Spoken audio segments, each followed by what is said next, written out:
Bonjour à tous et bienvenue sur ma chaîne YouTube. Aujourd'hui nous allons découvrir le Phoenix A320 version CEO pour Flight Simulator 2020.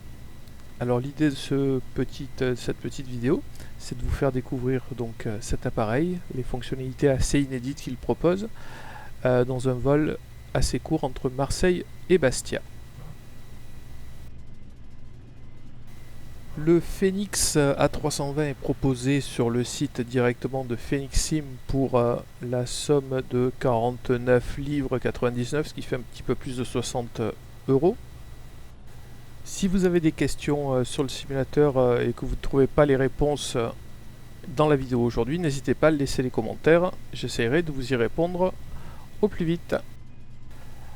Pour ce vol, je suis équipé de l'ensemble Airbus Logitech, donc stick plus throttle quadrant, ainsi que d'un palonnier CH Product. Alors on va de suite commencer, on va dire qu'on a déjà fait la visite pré-vol et on va s'occuper de mettre en marche la machine. Alors pour ceux qui sont familiers des Airbus A320, on va donc commencer par aller sur l'Overhead Panel. Il suffit d'appuyer sur la touche 5 de votre clavier. Et puis on va mettre en marche les deux batteries. Là. On va ensuite connecter le groupe de parc qui va nous fournir une alimentation externe. Là, la machine commence à démarrer. Et puis on va commencer le premier flot par le panneau gauche. Donc on va mettre en marche l'alimentation d'oxygène, vérifier l'enregistreur de vol. Voilà, il a sifflé, tout va bien. Ici, on va indiquer au système que l'évacuation ne peut être déclenchée que par le pilote et pas par l'équipage. Et puis on va mettre en marche, pour l'initialisation, les trois centrales inertielles. La 1 étant la plus à gauche, la 2 la plus à droite et la 3 au centre. Puis on vient au centre, on positionne les strobes sur auto, les feux de navigation en marche. On va ensuite faire apparaître le no smoking de manière automatique, armer les feux d'évacuation d'urgence et tester par exemple ici l'intégralité des voyants. On va ensuite faire le test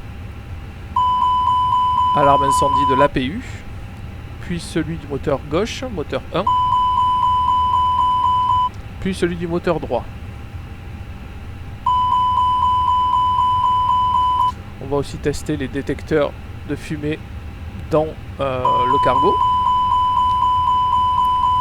Alors ne vous inquiétez pas, il fait deux tests différents. D'abord le test avant et puis le test arrière qui va se déclencher un petit peu plus tard. Voilà le test arrière.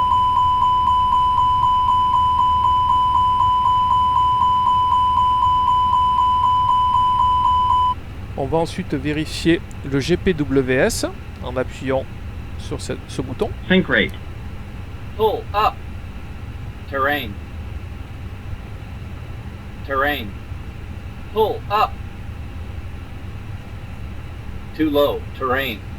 Alors le test du GPWS est un peu long puisqu'il teste tous les modes. Too low. Terrain. Glide slope. Voilà, le test est terminé.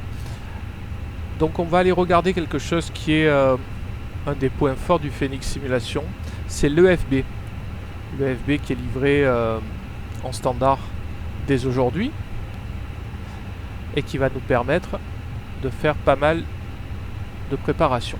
Alors l'EFB peut être connecté ou on peut directement s'en servir à travers un navigateur type Google depuis une adresse IP en tapant cette adresse là ou en remplaçant le local IP par l'adresse IP de votre machine.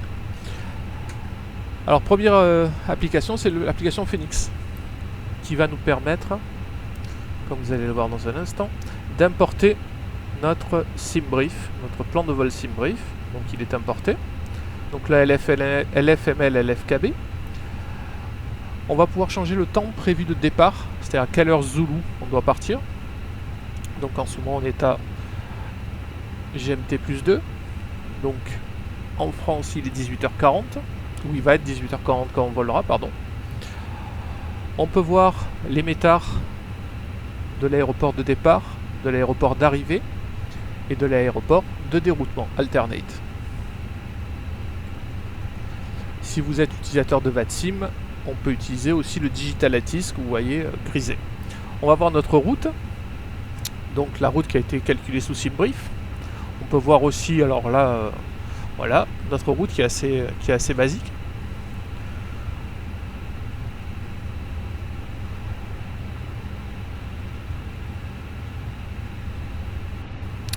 Donc là, on va voir les services au sol qui sont proposés. Donc là, on voit que le GPU ainsi que les cales et les cônes sont activés, que la porte avant gauche est ouverte. On peut appeler, si on veut, le jetway, connecter pour le pushback, ouvrir, fermer les portes de cargo, les différentes portes, et même déclencher l'évacuation. On va pas faire de suite. Alors là, maintenant, on va sur la partie chargement, qui est la partie, on va dire, la plus intéressante du prévol. Ici, on voit tout en haut le nombre de passagers qui sont prévus. 142 passagers, actuellement, il y en a 0 à bord. 3 tonnes 7 de chargement, il y en a 0 à bord. Et 5 tonnes 4 prévues au niveau du fuel, et il y a déjà 3 tonnes. Donc on peut le charger si on veut, en appuyant sur le petit crayon qui est juste à côté de chacun des items. On voit aussi à gauche notre masse actuelle, notre zero fuel weight en kilos, donc 44 tonnes et des poussières. Une masse, le centrage, la masse totale avec le carburant et le centrage avec le carburant. Et là, on a notre point de centrage, on verra qu'il va évoluer une fois qu'on aura lancé le chargement. Ce qu'on va faire immédiatement. Là, on peut choisir la vitesse, instantanée, rapide ou en temps réel. Donc là, on va prendre rapide, on va pas vous faire attendre 24 minutes. Comme ça, on a le temps de faire la suite du prévol. Donc là, c'est parti, on voit que ça charge. On voit que là, à gauche, la masse, le centrage se déplace. Et si on vient voir les grands services, on voit que les portes de cargo ont été ouvertes, que la porte est ouverte et que c'est en train de se charger. Donc là, maintenant, on va programmer notre FMGC. Alors, le FMGC est extrêmement bien reproduit puisqu'il comporte non seulement le FMGC mais aussi la partie AOC qui permet donc de dialoguer entre l'avion et la compagnie. On peut demander par exemple les données de vol, alors qui sont peu utiles, on va le voir pourquoi, puisque la connexion avec SimBrief est directement disponible au niveau du FMGC. On va s'apercevoir que nous avons déjà reçu un message qui est la feuille préliminaire de chargement, donc la load sheet préliminaire. On voit ici notre zero fuel weight, notre fuel, ainsi que notre take-off weight prévu. On va pouvoir accepter cette feuille de chargement, sachant qu'après là on viendra une définitive une fois que ce sera fait. Alors cette feuille est, en vérité, je dis une feuille, mais elle est composée de 5 écrans qui permettent de savoir aussi notre centrage prévu, le nombre de passagers à bord, ainsi que d'autres informations plus ou moins intéressantes. Alors, le nombre d'éléments pour l'eau ou des choses comme ça, c'est plus pour faire réaliste, bien évidemment. Et donc on accepte ce chargement. On va ensuite aller traditionnellement dans Data, vérifier que notre nav data soit à jour. Donc 19 mai, 15 juin, on est bon. Là, il arrive quelques messages pour nous dire que petit à petit la machine se met à jour au niveau de sa position. Ici, on va demander, alors on pourrait taper directement le from to, on va demander directement à SimBrief de nous donner les éléments de départ et d'arrivée. Alors contrairement au FBW, vous ne recevez que l'information et votre plan de vol. Vous ne recevez pas directement le cost index et le cruise flight level dedans. C'est tout à fait normal. Le flight plan, le plan de vol donc est arrivé. Alors il est assez court, hein, bien sûr. Ici, on va aussi demander directement les informations de vent. Donc lui, il va récupérer les informations de vent, décollage, jusqu'à l'atterrissage. On voit donc les différents éléments.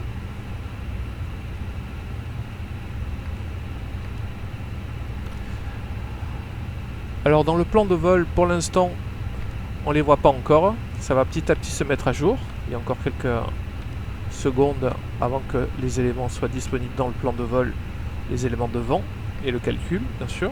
Il n'a pas encore suffisamment d'éléments pour calculer.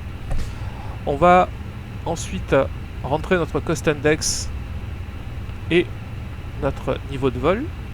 Pour ce faire, on va aller les récupérer. Donc là, on voit que la machine a l'alignement des 3 centrales inertiales est fini.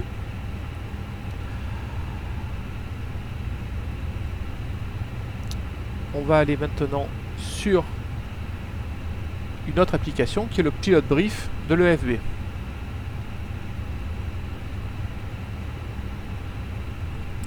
On va importer là aussi depuis SimBrief. Et là, on va récupérer donc l'Operational Flight Plan avec tous les éléments tels que le génère SimBrief. Et vous pouvez voir dans The SimBrief. Donc le Cost Index est ici.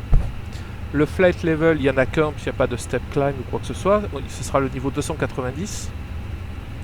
On voit ici les éléments de fuel, les éléments de charge,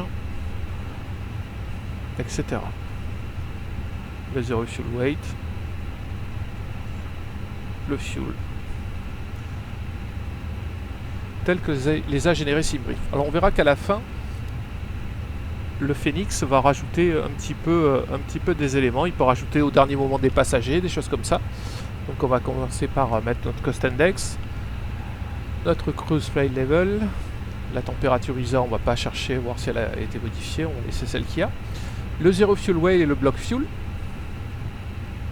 Donc le Block Fuel, il est là, c'est 5,4, 5 tonnes 4. On va... Voilà. Et notre Zero Fuel Weight. Zero Fuel Weight. Donc on arrondit au-dessus, hein, toujours.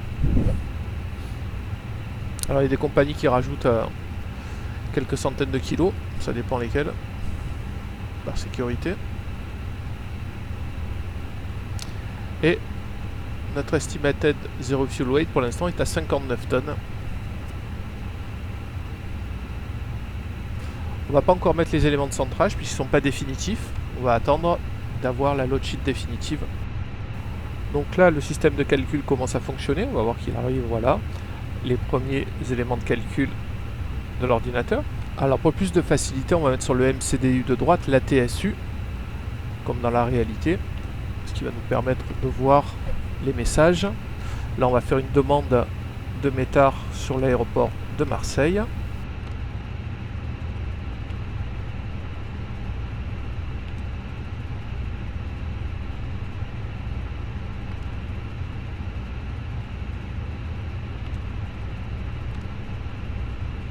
Alors, dans les messages reçus, on a bien nos données météo. On voit ce qui nous intéresse. Donc, il fait pas très beau, hein, parce qu'on va avoir un peu de pluie. On voit qu'il fait 23 degrés, 1008 de QNH. Donc notre départ se fera sur la 31 droite via une procédure NASIC 6 novembre. Et on va l'insérer. Là voilà. Ah, on entend le jetway qui se retire, ce qui veut dire que le chargement est terminé. Puisque là aussi l'EFB pilote tous les éléments externes. On va vérifier ça et on va voir que notre aircraft est loaded. On voit que nos passagers et tous les éléments ont été chargés. On voit aussi le Zero Fuel Weight, le Mach ZFW en pourcentage qui ont été calculés. Donc on va vérifier maintenant notre plan de vol. On commute en mode plan notre FX avec une résolution de 10 nautiques et voilà notre départ avec les différents points de passage.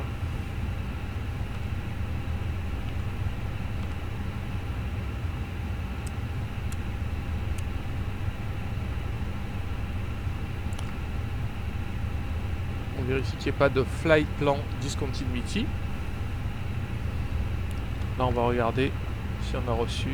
Pour l'instant, on n'a pas reçu notre chargement définitif. Alors, ça peut prendre entre 3 et 5 minutes. Donc, on va faire la partie performance. Et là aussi, on va voir qu'il y a une application qui s'appelle Departure Perf dans notre EFB qui va nous permettre de calculer les éléments à saisir. Donc on part de la 31 droite, il pleut, donc c'est wet.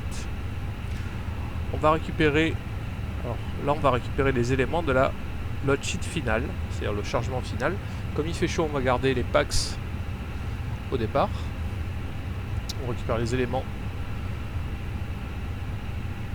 de la météo. On peut voir si on a des pistes qui sont suffisamment longues, on peut voir les intersections. Là c'est pas le cas. On va prendre la totalité, full length, pour la totalité de la piste. On a l'information de la piste à 31 droite, donc de 3500 mètres.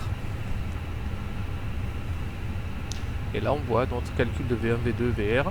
On voit que lui il a calculé par défaut l'optimal. On va vouloir quand même partir en 1F.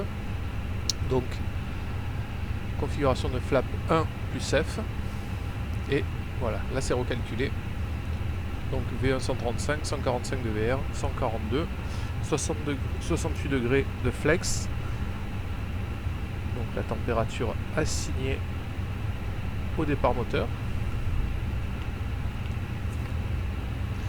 135, 145 de VR. Donc la vitesse de rotation. Et 147 V2. 68 degrés flex. Et configuration flap 1.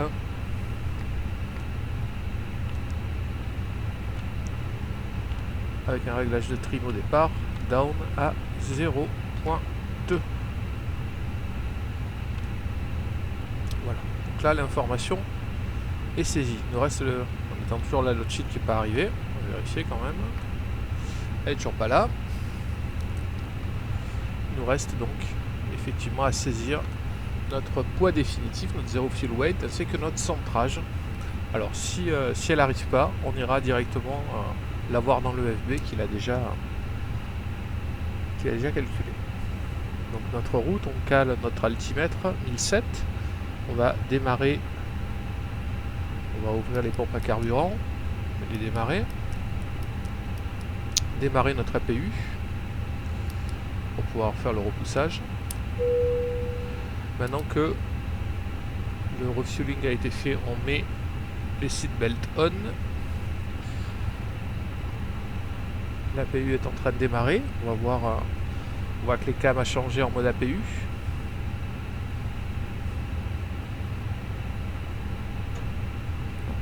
C'est parti. On va faire notre clearance. Alors on va prendre le niveau 150 au départ. On n'est pas contrôlé. Là, il n'y a pas de contrôle en ligne. Moi, j'utilise pas du tout le contrôle de Flight Sim 2020. Voilà. Alors là, le cheat, c'est encore une préliminaire. Malheureusement, c'est pas à jour. Donc on va aller regarder. C'est pas la finale. On va aller regarder dans le FB les éléments définitifs. Ça sera plus rapide. Donc Phoenix, aller dans Mass and Balance et on voit notre zero fuel weight 59 tonnes, 134 et 31 de centrage 59.1 / 31 de centrage. On vérifie une dernière fois, on est bon. Voilà, normalement les saisies initiales sont faites. La perf est bonne. Le flight plan est complet. On va le copier dans le secondary flight plan. Ça c'est une habitude là aussi, d'avoir toujours un deuxième plan de vol copié. Si on a besoin de faire une modif, il est déjà prêt, on n'a plus qu'à choisir une alternate ou autre chose. On ouvre le bleed de l'APU, clair. On va l'entendre se mettre à souffler.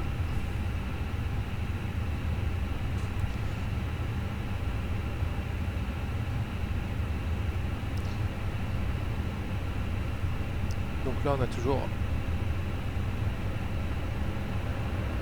On va désactiver certaines choses, trop vite.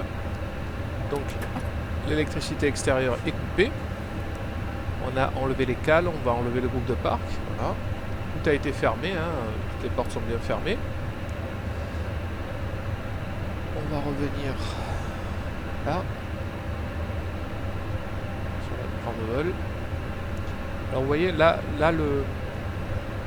il y a certaines personnes qui se plaignent du nombre de FPS dans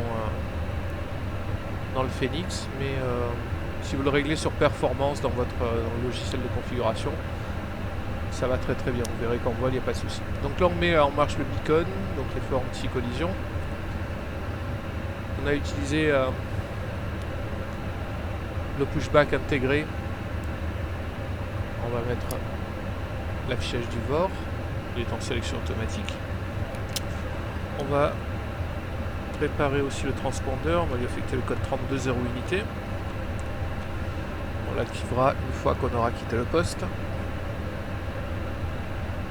Il faut savoir que la plupart des logiciels pour l'instant de repoussage ne marchent pas correctement avec le Phoenix Sim. Je pense qu'il va y avoir des mises à jour pour ça. Donc on a enfin reçu la load sheet définitive.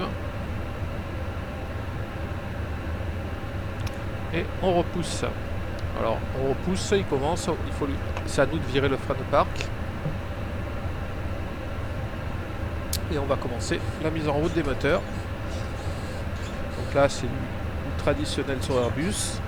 On met le sélecteur sur Ignite Start. Et on pousse.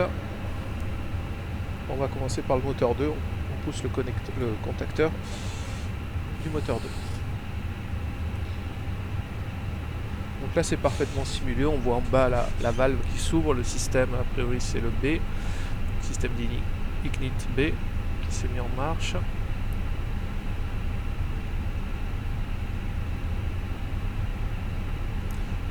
Alors on peut, si on veut afficher les panneaux en faisant Alt GR et en cliquant sur les panneaux, on peut avoir directement tous les panneaux sont détachables. Ok, c'est le moteur 2, moteur numéro 1 pardon.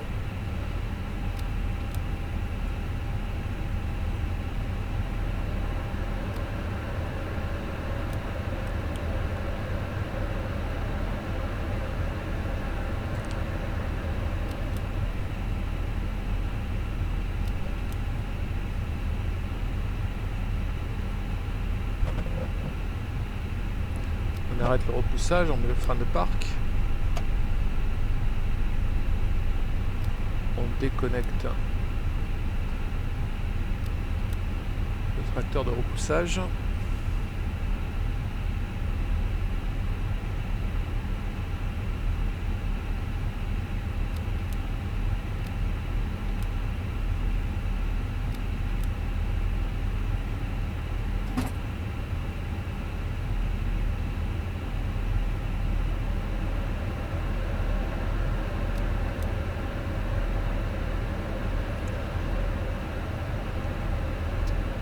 Alors, intégrer, nous avons les checklists, donc on va pas les faire parce que seul ça sert pas à grand chose.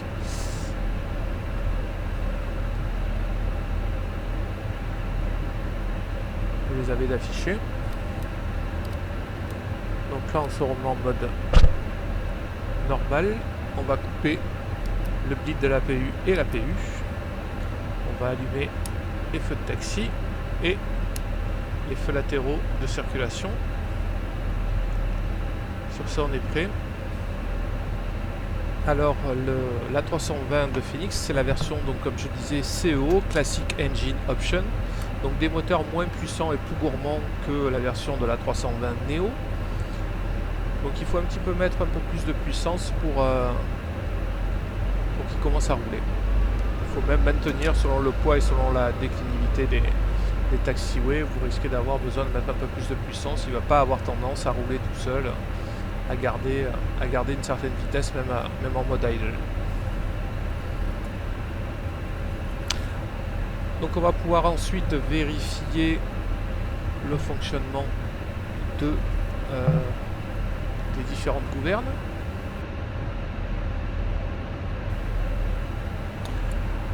Donc allons-y, full up, full down, full left, full right. Et là on va pouvoir aussi vérifier en appuyant sur la déconnexion des pédales la gouverne sans changer la direction de l'avion. Il faut bien penser après à la reconnecter. Voilà. Donc là j'utilise l'axe Z du stick TCA pour guider la roulette de nez.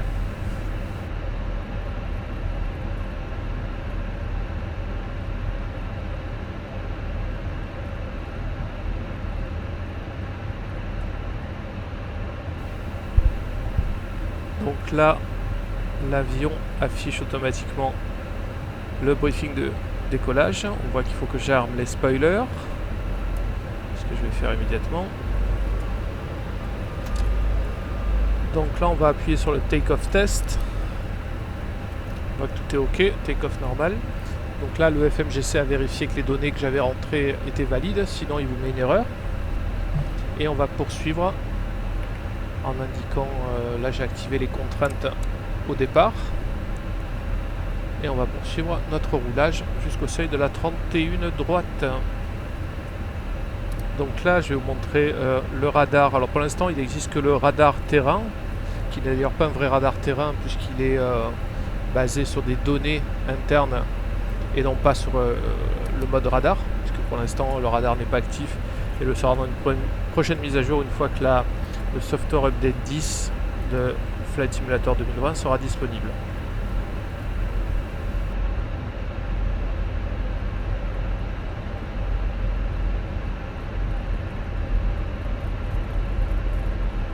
Là, je peux vous dire que l'environnement sonore est vraiment très sympa. On entend assez bien les réacteurs, que selon les portes ouvertes, portes fermées, fenêtres ouvertes, fenêtres fermées, vous n'avez pas le même son.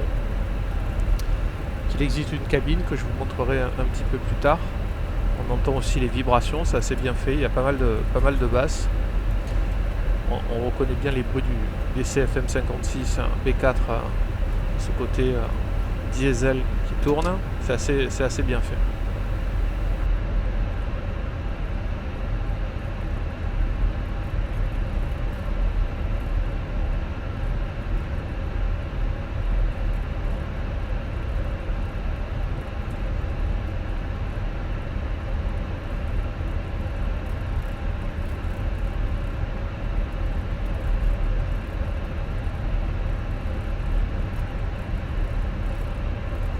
Que je fais avec cette configuration de TCA et avec les CH Product. Donc on va voir ce que ça va donner parce qu'en plus il y a a priori un petit peu de vent de travers, donc je pense que ça risque d'être un petit peu rock'n'roll.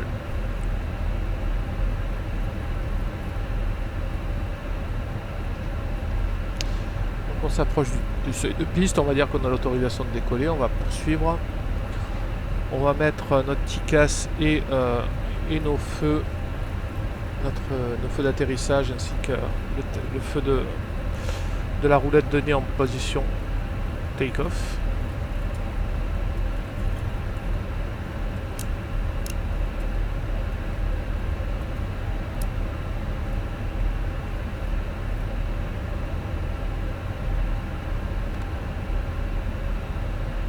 La vis qui est approximativement au centre de l'écran et qui est verticale de la roulette de nez. Voilà pour la première partie de la vidéo. On se retrouve dans quelques instants pour le décollage et la suite.